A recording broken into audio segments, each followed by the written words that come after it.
అర్ధరాత్రి పూర్ణ మార్కెట్లో జరిగిన అగ్ని ప్రమాదంలో పెద్ద ఎత్తున చిల్లర వ్యాపారులు నష్టపోయారు. ఇప్పుడు అంచనాలు బట్టి దాదాపు 17 దుకాణాలు దగ్ధమైనట్టు చెప్తున్నారు. మనం చూడవచ్చు ఇక్కడ ఎక్కువగా పూజా సామాగ్రి దగ్ధమైంది.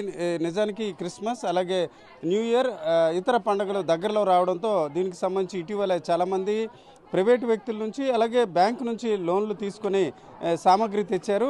క్రిస్మస్ మరో 2 రోజుల్లో అలాగే న్యూ ఇయర్ కూడా చాలా దగ్గరలో ఉండడంతో కలర్స్ ఎక్కువగా సేల్ అవుతాయి, అట్లాగే ఇతర గిఫ్ట్ ఆర్టికల్స్ విక్రయాలు జరుగుతాయనే ఉద్దేశంతో వీరంతా కూడా సామాగ్రి తీసుకొచ్చారు. కానీ ఊహించిన విధంగా అర్ధరాత్రి జరిగిన ఈ అగ్ని ప్రమాదాలు ఇవన్నీ పూర్తిగా బూడిదయ్యి ఏమాత్రం కూడా పనికిరాని పరిస్థితి ఉంది. ఈ దశలో స్థానికులందరూ కూడా చాలా ఆందోళన చెందుతున్నారు.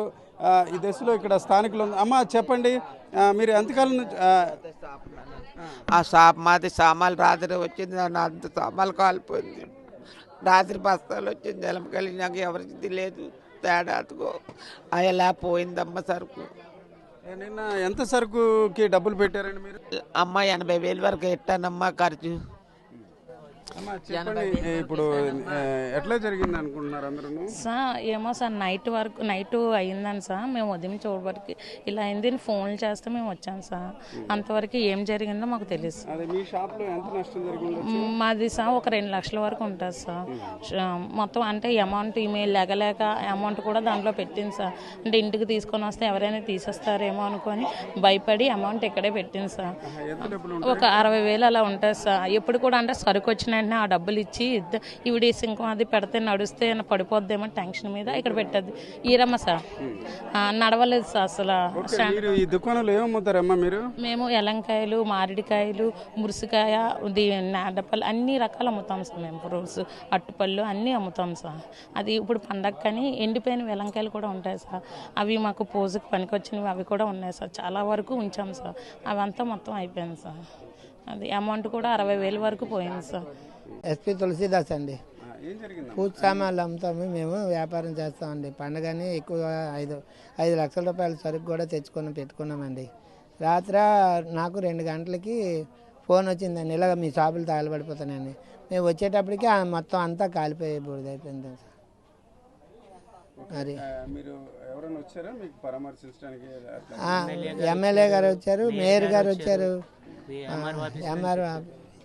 ఎంఆర్ఓ ఆఫీస్ నుంచి కూడా డిపార్ట్మెంటల్ కూడా వచ్చి తీసుకున్నారండి.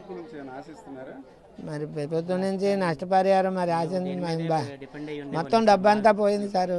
మరి మాకు నష్టపరిహారం చెల్లిస్తే మేము బతకగలం, లేకపోతే అంతా రోడ్డు మీదకి వస్తే మొత్తం బూడిదైపోయింది. ఏమీ లేదు, ₹1 కూడా లేదు, ఏమీ పనికిరాదు. మేము షాప్ కూడా రిపేర్ చేసుకోవాలి సార్. షాప్ కూడా మేము మళ్ళీ తయారు చేసుకోవాలండి. షాప్ కూడా మేము తయారు చేసుకోవాలి, మళ్ళీని కొత్తగా తయారు చేసుకోవాలి. మొత్తం అంతా కాలిపోయింది, అన్ని షాపులు కాలిపోయారు. పండగ వాతావరణం అవడం వలన, క్రిస్మస్, న్యూ ఇయర్, సంక్రాంతి ఉండడం వలన భారీగా స్టాక్ తెచ్చుకున్నాం సార్. ఫైనాన్స్ తీసుకొని మరీని భారీగా రాత్రి అనుకోకుండా అగ్ని ప్రమాదం జరగడం వలన ₹1 ఐటెం కూడా మిగలలేదు. సుమారు 5 షాపులు సార్, సుమారు 25 లక్షల రూపాయల పైనే అందరూ లాస్ అయిపోయారు. సుమారు ఇంచుమించు ఒక షాపు పర్సన్ 5 లక్షల పైన నష్టపోయారు సార్. షాపులు కూడా భారీగా నష్టపోయి ఇంకా పొగలు కూడా బాగా చెలరేగుతున్నాయి. ఫైర్ సిబ్బంది, పోలీస్ డిపార్ట్మెంటు, ఎంఆర్ఓ ఆఫీసు వాళ్ళు, నెక్స్ట్ జీవీఎంసీ వాళ్ళు వచ్చి చాలా ఇదిగా చేశారు. చాలామంది నిన్న రాత్రి సరుకు తీసుకొచ్చారు. ఆ సరుకుకి డబ్బులు చెల్లించాలని మరికొందరు ఇక్కడ ఏదైతే క్యాష్ బాక్స్లో కూడా డబ్బులు ఉంచారో అవన్నీ కూడా దగ్ధమైన పరిస్థితి. ఈ దశలో ప్రభుత్వం ఆదుకోవాలి. ముఖ్యంగా చూసుకుంటే ఇతర ప్రాంతాల్లో ఎలా ఉన్నప్పటికీ పూర్ణ మార్కెట్లో అందరూ కూడా వంశపారంపర్యంగా చిన్న చిన్న వ్యాపారాలు చేసుకుంటూ జీవనం సాగిస్తారు. వీరందరి జీవితాలు కూడా నిన్న రాత్రి జరిగిన అగ్ని ప్రమాదంలో పూర్తిగా చీకటమయమైందని చెప్పుకోవడంలో అతిశయోక్తి లేదు. కెమెరా పర్సన్ తిరుపతితో రామచంద్ర, RTV, పూర్ణ మార్కెట్ నుంచి. రాత్రి ఈరోజు పూర్ణ మార్కెట్లో ప్రమాదవశాత్తు అగ్ని ప్రమాదం జరిగి 15 షాపులు కాలిపోవడం జరిగింది. దానికి స్థానికంగా ఉన్నటువంటి ఎంఆర్ఓ గారు, సిఐ గారు, అలాగే జడ్సీ గారు అందరూ కూడా అధికారులు అందరూ వచ్చి దాన్ని ఎస్టిమేట్ చేయడం జరిగింది. ఇది ఏ విధంగా జరిగింది, ఎంత నష్టం జరిగింది దాని మీద ఎస్టిమేషన్ వేసి ఇస్తే వాళ్ళకి నష్టపరిహారంతో పాటు అలాగే ఇక్కడ చిన్న చిన్న ఇబ్బందులు కూడా చెప్పడం జరిగింది. వాటన్నింటిని కూడా క్లియర్ చేసి ఈ ప్రమాదం జరగడానికి కారణం ఏమిటి, అసలు ఏ విధంగా జరిగింది దాని మీద పూర్తిగా విచారణ చేసి, అలాగే ఇది కొంచెం చాలా ఇబ్బందులు ఉన్నాయి ఇక్కడ, వాటిని కూడా క్లియర్ చేయమని చెప్పడం జరిగింది.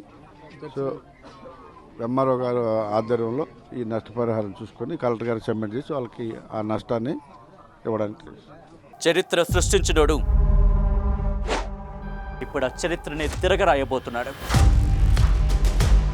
అబద్ధాల గోడల్ని బద్దలు కొట్టి నిజాలను రాగా మీ ముందుంచబోతున్నాడు. నిజమైన వార్తల కోసం వెంటనే డౌన్లోడ్ చేసుకోండి రా యాప్ని.